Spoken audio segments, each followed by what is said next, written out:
కార్తికేయుడి నెమలి వాహనం ఒక రాక్షసుడి శరీర భాగమని మీకు తెలుసా?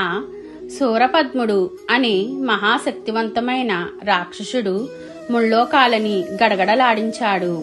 దేవతలంతా భయపడి కార్తికేయుణ్ణి ఆశ్రయించారు.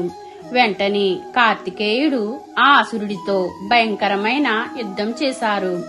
ఆ యుద్ధంలో ఓడిపోతున్నానని శూరపద్ముడికి అర్థమైపోయింది. అయితే అప్పుడు ఆ అసురుడు ఒక పెద్ద మామిడి చెట్టులా మారిపోయాడు. కాని కార్తికేయుడు ఊరుకోలేదు.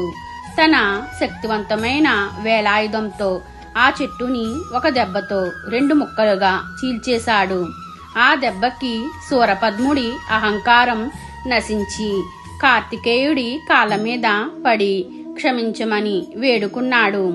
దాంతో కార్తికేయుడు ఆ చెట్టులో ఒక భాగాన్ని నెమలిగా మార్చి తన వాహనంగా మార్చుకున్నారు. రెండో భాగాన్ని కోడిపుంజుగా మార్చి తన జెండా మీద పెట్టుకున్నారు.